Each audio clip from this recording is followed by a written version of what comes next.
Hey everybody, this is Nightmare Center with a unboxing and install of a new GeForce GTX 580 video card. This is the Call of Duty Black Ops edition of the card. It's a little overclocked out of the box, and the heatsink is branded with the Black Ops logo. Other than that, there's really nothing that special about it that I could see.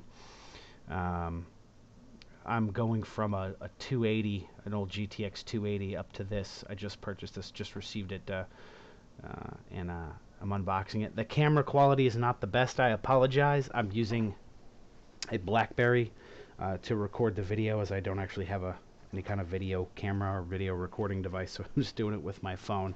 The flash or the light has to be on, or you can't see anything. It's just really too dark to see anything without it on. So I apologize. You're going to get some extreme close-ups and a little bit of, looks like bloom while I'm doing this. But pulling it out of the box.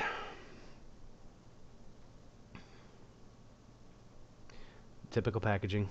The instructions and the installation disc, the driver disc. Came with a poster. I'm a nerd.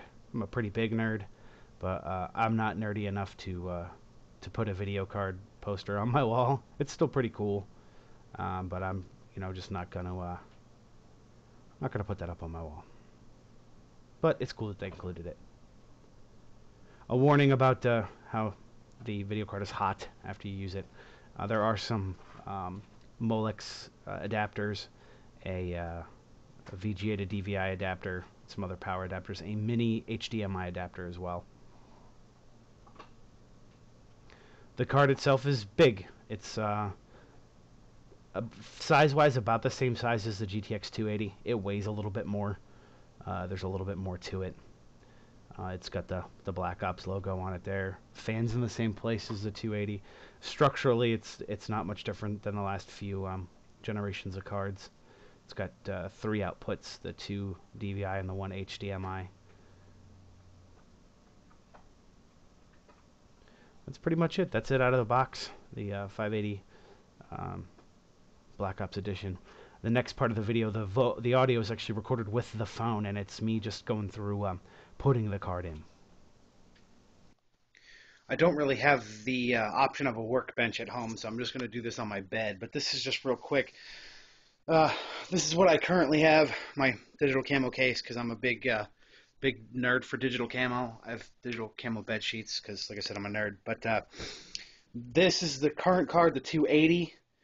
This is coming out, and the 580 Black Ops edition is going in. So it's actually fairly simple, aside from maybe having to use one of the converters. I'm just going to unplug it. There's 2 screws holding it in. It's a double wide card.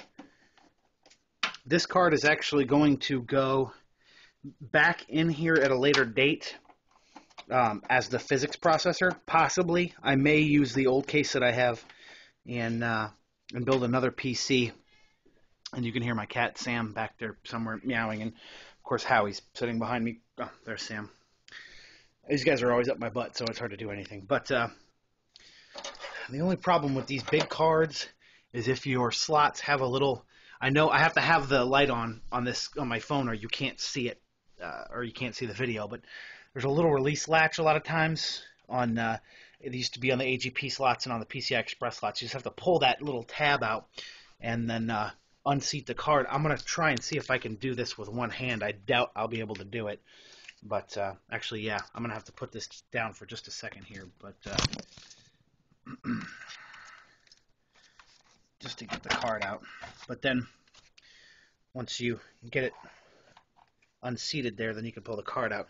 This is the, like I said, the 280. This was a pretty beefy card when it first came out.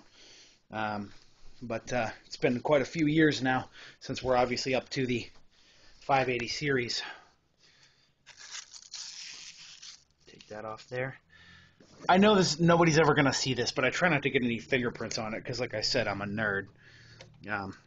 Just for my own personal whatever.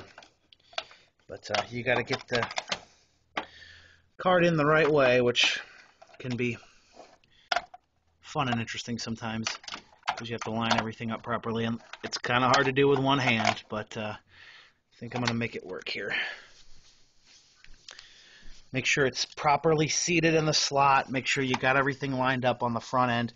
You may have to finagle it a little bit to get it seated in there properly because these screws are going to have to go in the screw holes here. And like I said, the light's a problem, but if they don't line up, you may have to work with it a little bit.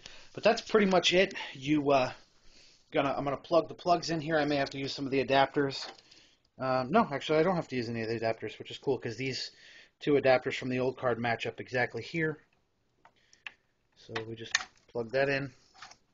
You ideally want to screw it in first. This is really, I'm doing this out of order, but just for show and tell here. Plug that in.